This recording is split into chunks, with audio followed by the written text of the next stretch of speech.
Guys, my name is Sophia the Shadow Hunter, and today I'm doing my November TBR. Now, this is a bit of a large TBR, but I read about 5 books last month, and so I think I can read about 5 books this month, or maybe more. As long as I read at least 5 of these, I'll be happy. I just kind of piled a bunch together because I'm trying to read the 8 books that I left, that I want to read by the end of the year. Plus these other books I've been wanting to get to that I haven't got to yet, so let's get started. The first book I want to read sometime this month is Me Before You by Jojo Moyes, and I'm really excited about this. I love the movie, and I'm really excited to read this. And I'll definitely do a full review on this whenever I read that. Next off is I'm going to read The Fellowship of the Ring by J.R.R. Tolkien. I've been wanting to read this for a while, and I said I'm going to go ahead and pick it up and try it.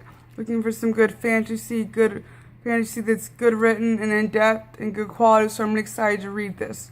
Hopefully I'll be reading this the next 2 weeks. Next book I plan on reading is Upon the Head of the Goat, A Child in Hungary by Annika Siegel, A Child in Hungary. I got this from Goodreads, Book Outlet, probably about a year ago, and so I'm really excited to read this. It should be a short, easy book about history, and it has a Newbery Honor winner, so that's a good sign. Next off, I'm going to be reading Operatives, Spies, and Saboteurs by Patrick K. O'Donnell, the unknown story of men and women of World War II and the SS. I've had this for, I think, probably almost 2 years, and I saw it right here. I'm really excited. I saw this on Book Outlet for real cheap, and I was like, well, I have to get this. So I'll definitely be reading this book soon as well. Next 2 books I have is I want to read The Shadow of Gotham by Stephanie Pinoff. This is a very interesting book. It says it's the tall historical tale of Detective Simon Zeal, a man who lost his fiancée in the 1904 General Slocum ferry disaster, and thereafter flees New York City for Dobson, New York, to escape the memories of her death. But months into his tenure, he catches the worst homicide of his career: a young woman brutally murdered in her own bedroom in the middle of the afternoon. His investigation quickly takes him to Columbia University criminologist Alistair Sinclair and one of his patients, but who could lead this Michael Fomley with his history of violent behavior to target such a proper young lady? Is Michael really behind the murder, or is it someone mimicking him? Zale must discover the truth in the story of a haunted man on the tail of a killer who on the run from his own demons.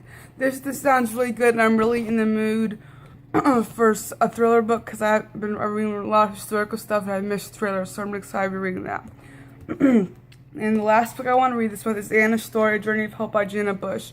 I got this book, I think, last year, and I've been wanting to read this book for years. This is about Jenna Bush. She goes on a UNICEF. She says she is 17, she's been abused, she has a child, and she's HIV positive. She is Anna, and this is her story. It begins in the day she is born infected with HIV, transmitted from her young mother. Now she barely remembers her mama, who died when Anna was only 3. From then on, Anna's childhood becomes a blur of faint memories and secrets about her illness and about the abuse that she endures. Anna's journey is a long one, shuffled from home to home, and she rarely finds safety or love. And when she meets the boy Berto, she is one of the only people Anna trusts with all her secrets.